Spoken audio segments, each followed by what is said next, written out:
Hoje vamos falar sobre algo que muitos não percebem. As maiores construções da Bíblia não foram erguidas apenas com pedra e madeira, mas com fé, obediência e até rebeldia. E o mais impressionante, algumas dessas obras desafiam a história, a ciência e até a lógica humana. Enquanto muitos veem a Bíblia apenas como um livro religioso, poucos percebem que ela narra projetos monumentais que moldaram civilizações inteiras. Desde um barco gigantesco, construído antes da chuva, até muralhas que ruíram sem uma única mão humana, cada construção tem um propósito maior do que parece. Mas aqui está a parte mais intrigante. Nem todas essas construções foram erguidas para a glória de Deus. Algumas nasceram da arrogância, do desejo de se igualar ao Criador, e por isso foram condenadas ao fracasso. O que diferencia uma construção que permanece de uma que desmorona? A resposta pode transformar sua visão sobre a fé e a história. Afinal, a Bíblia não fala apenas do passado, mas de princípios que continuam a reger o mundo hoje. O que Noé, Josué, Salomão e até os construtores de Babel têm a nos ensinar sobre a vida, os desafios e as promessas de Deus. Prepare-se para descobrir como essas construções revelam segredos espirituais profundos e como elas continuam ecoando até os dias de hoje. Mas atenção! Algumas dessas histórias podem desafiar o que você sempre acreditou. Mas antes, quer descobrir mais sobre os mistérios e curiosidades da Bíblia? Inscreva-se agora no nosso canal e ative o sininho para não perder nenhum conteúdo. Primeira, a Arca de Noé. Dizem que um homem construiu um gigantesco navio sem nunca ter visto chuva. Noé recebeu de Deus instruções detalhadas para erguer a arca. Uma embarcação colossal feita de madeira de gofer e betume. Aos olhos humanos, a missão parecia absurda, mas a obediência de Noé mudou a história da humanidade. A estrutura da arca desafiava a engenharia de sua época. Suas dimensões impressionavam: 135 metros de comprimento, 22 metros de largura e 13 metros de altura. Sem serras elétricas ou guindastes, Noé e sua família trabalharam sob o olhar escarnecedor de seus contemporâneos, que zombavam da ideia de um dilúvio. A fé constrói, enquanto a incredulidade destrói. Cada martelada na arca ecoava como um convite ao arrependimento. O projeto levou anos, mas o tempo da graça também expirou. Quando as portas se fecharam, a promessa se cumpriu. Águas cobriram a terra e levaram consigo aqueles que recusaram acreditar. As narrativas sobre um dilúvio global não são exclusivas da Bíblia. Culturas antigas, como a Suméria e a Babilônica, também registram relatos de uma grande inundação. Isso levanta uma questão intrigante. Até que ponto a ciência e a fé estão dispostas a dialogar sobre esse evento?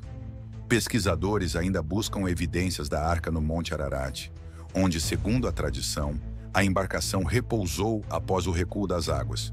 Algumas expedições alegam ter encontrado vestígios de madeira antiga, mas a confirmação definitiva permanece como um mistério. A arca não era apenas um refúgio físico, mas um símbolo da redenção. Assim como Noé foi chamado a entrar na embarcação para escapar do juízo, hoje a fé em Cristo é a nossa arca de salvação. Assim como foi nos dias de Noé, também será na vinda do Filho do Homem. Mateus 24, 37. Curiosamente, os detalhes arquitetônicos da arca apontam para um design funcional e eficiente. Sua proporção sugere estabilidade mesmo diante das ondas violentas, algo que engenheiros navais modernos analisam com fascínio. Como um simples homem poderia ter concebido tal estrutura sem conhecimento técnico? A mensagem por trás da construção da arca permanece viva.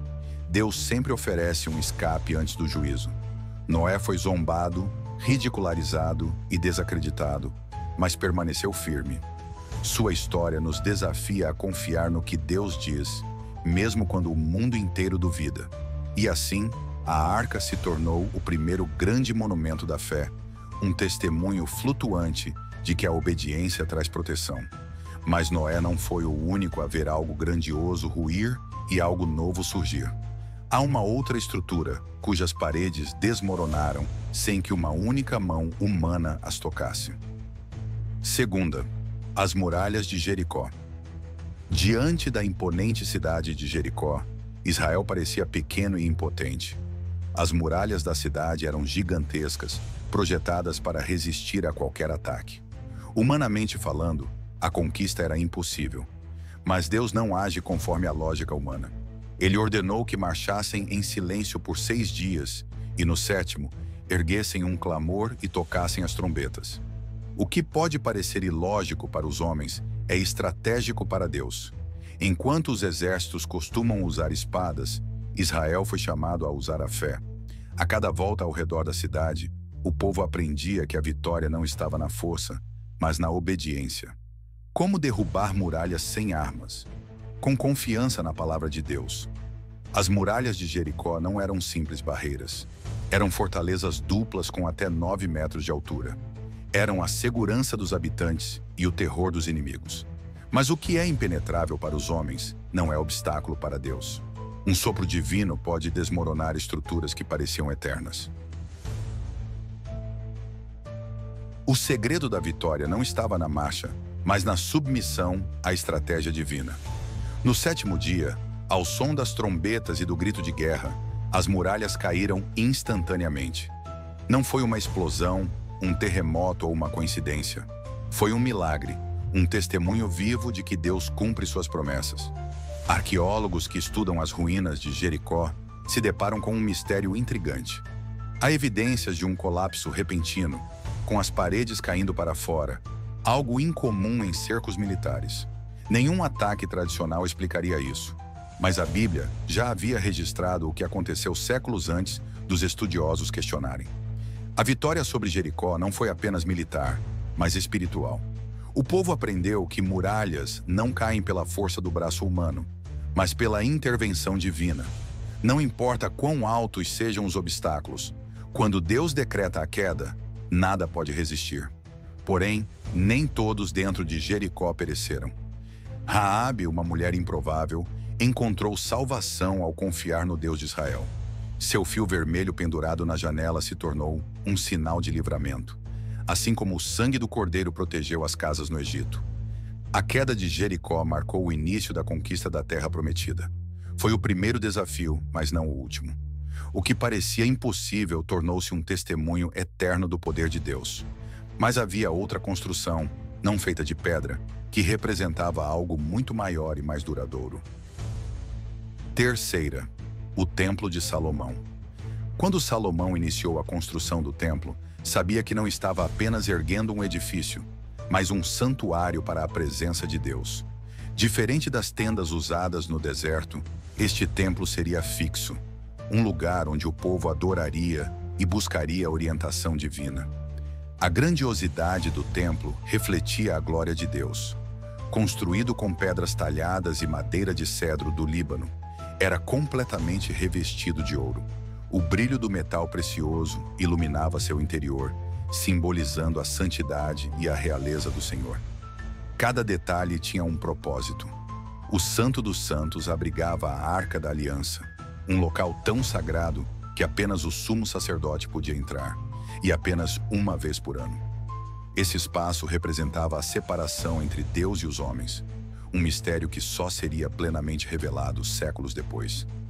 A dedicação do templo foi um evento inesquecível.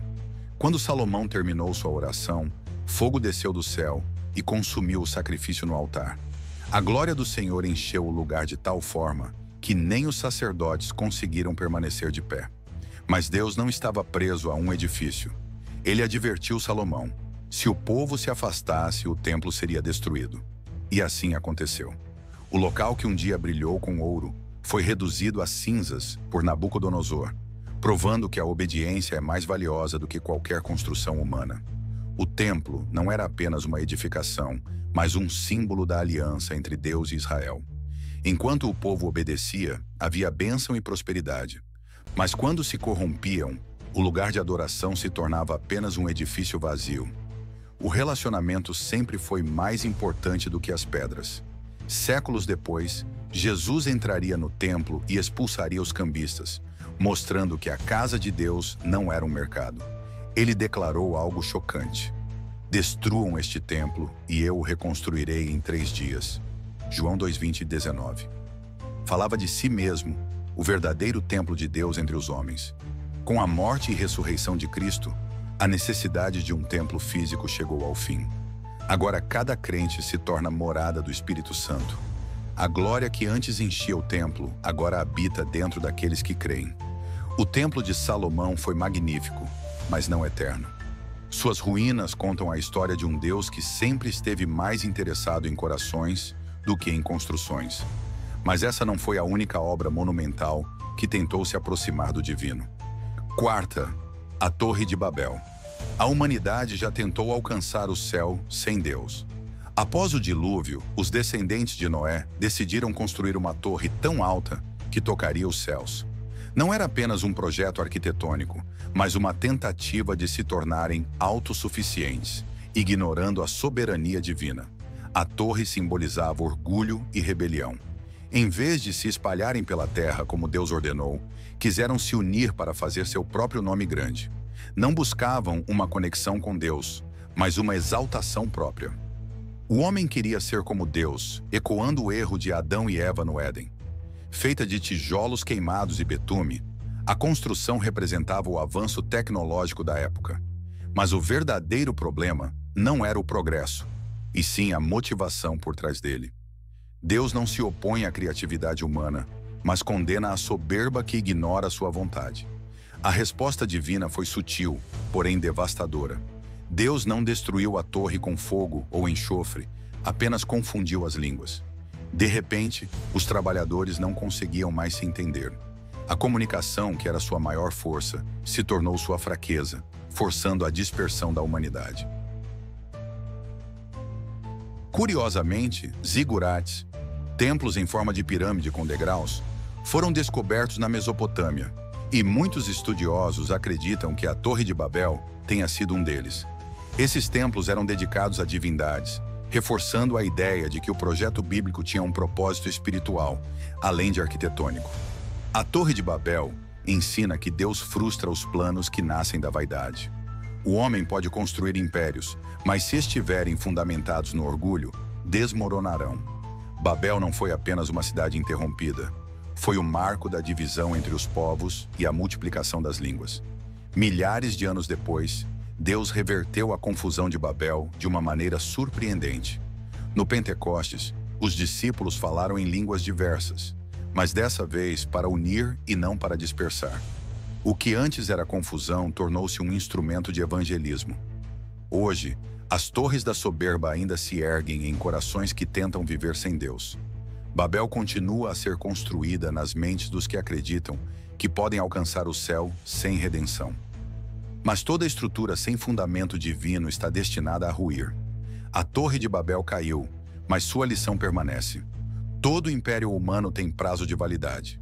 No entanto, outra construção se ergueria séculos depois, restaurando a ligação entre Deus e os homens. Quinta, o segundo templo de Jerusalém. Após a destruição do templo de Salomão, Jerusalém ficou em ruínas, mas Deus não abandonou seu povo. Sob a liderança de Zorobabel, os exilados retornaram à terra prometida e começaram a reconstrução do templo. O processo foi lento, repleto de desafios e oposição, mas a promessa de Deus permanecia. O segundo templo era menor e menos luxuoso que o de Salomão. Muitos anciãos choraram ao ver sua simplicidade, lembrando-se da glória do primeiro. No entanto, Deus encorajou seu povo, dizendo que a glória desta casa seria maior do que a anterior. Mas como isso seria possível? Décadas depois, Herodes o Grande ampliou e embelezou o templo, tornando-o uma das maravilhas do mundo antigo. Com mármore branco, colunas imponentes e pátios vastos, sua estrutura impressionava judeus e estrangeiros. Mas sua verdadeira importância ia além da arquitetura. Foi neste templo que Jesus ensinou, curou e confrontou os religiosos. Ele não se maravilhou com as pedras, mas lamentou o destino do lugar. Não ficará aqui pedra sobre pedra que não seja derrubada. Mateus 24:2. Sua profecia se cumpriu no ano 70 d.C., quando os romanos destruíram completamente o templo. A queda do templo marcou o fim de uma era.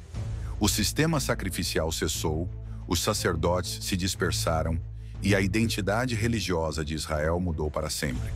Mas Deus já havia preparado um novo templo, não feito por mãos humanas. Cristo, o verdadeiro lugar de encontro entre Deus e os homens. Paulo ensinou que agora nós somos o templo do Espírito Santo. 1 Coríntios 6,19. O que antes era acessível apenas a sacerdotes, passou a habitar dentro de cada crente.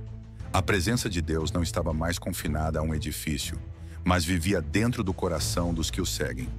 O único vestígio do templo que restou foi o Muro das Lamentações, onde até hoje judeus oram, esperando a restauração. Mas a verdadeira restauração já aconteceu. O sacrifício de Cristo tornou-se o novo acesso à presença de Deus. O segundo templo teve um destino semelhante ao primeiro, provando que nenhuma construção terrena é eterna. Mas sua história não termina em destruição. Na Nova Jerusalém, um templo ainda maior e perfeito aguarda aqueles que perseveram na fé. As grandes construções da Bíblia sempre apontam para algo maior. O templo foi um sinal da aliança, mas Deus sempre quis habitar em corações, não apenas em paredes. E agora resta a pergunta: o que realmente estamos edificando em nossas vidas? Desde a Arca de Noé até o Templo de Jerusalém, cada construção na Bíblia carrega um significado profundo. Nenhuma delas foi feita apenas para impressionar ou servir como símbolo de poder humano. Elas apontavam para algo maior: a relação entre Deus e a humanidade. A arca representava a salvação, um refúgio para aqueles que confiaram na palavra de Deus. As muralhas de Jericó mostraram que nenhuma fortaleza é forte o suficiente para resistir ao poder divino. O Templo de Salomão revelou a glória de Deus habitando entre os homens. Já a Torre de Babel trouxe uma lição oposta. Enquanto outras construções surgiram pela obediência, Babel foi erguida pela rebeldia. O homem tentou alcançar Deus sem Deus, e o resultado foi confusão e dispersão. Nada construído sem a bênção do Senhor pode permanecer de pé. O segundo templo mostrou que Deus é um Deus de restauração. Mesmo após o exílio e a destruição de Jerusalém, ele deu ao seu povo uma nova chance. Mas o verdadeiro templo que ele queria habitar nunca foi feito de pedra, e sim de corações entregues a ele. A pergunta essencial não é se estamos construindo algo, mas sim o que estamos construindo. Se nossas vidas fossem um edifício, sobre qual fundamento estariam erguidas? Jesus disse que a casa construída sobre a rocha permanece, mas a que é feita sobre a areia desmorona. O maior projeto que podemos realizar não está nas mãos, mas no coração. O que estamos edificando hoje determinará o que restará amanhã. E a maior promessa de Deus é esta: há uma construção eterna aguardando aqueles que o amam. Uma cidade cujo arquiteto e construtor é o próprio Senhor. Essas grandes edificações bíblicas não são apenas monumentos do passado, mas símbolos vivos da relação entre Deus e a humanidade. A arca representa a redenção, o templo revela a presença divina, as muralhas mostram que barreiras podem ser derrubadas pela fé. E Babel é um lembrete de que o orgulho sempre leva à queda. Mas a pergunta final não é sobre o que foi construído na antiguidade, e sim sobre o que estamos construindo hoje. Estamos erguendo fortalezas de fé ou torres de vaidade? O fundamento das nossas vidas está na rocha firme de Deus ou na areia movediça das nossas próprias ambições? A Bíblia encerra sua narrativa com uma promessa: a Nova Jerusalém, uma cidade eterna, preparada pelo próprio Deus para aqueles que permanecem firmes. Não haverá mais destruição, dor ou divisão. Será a única construção que jamais cairá, porque seu arquiteto é o próprio Criador. E agora resta a reflexão: o que você está edificando? Se tudo o que construímos fosse testado hoje, permaneceria ou ruiria? Talvez a resposta esteja mais próxima do que imaginamos. Muito obrigado por acompanhar esse vídeo e por se juntar a nós nessa linda jornada pelas histórias da Bíblia. Se você se sentiu tocado e inspirado, inscreva-se no canal para receber mais conteúdos que aprofundam nossa fé e espiritualidade. Não se esqueça de deixar seu like, comentar e compartilhar esse vídeo com quem também busca inspiração divina. Que Que Deus te abençoe.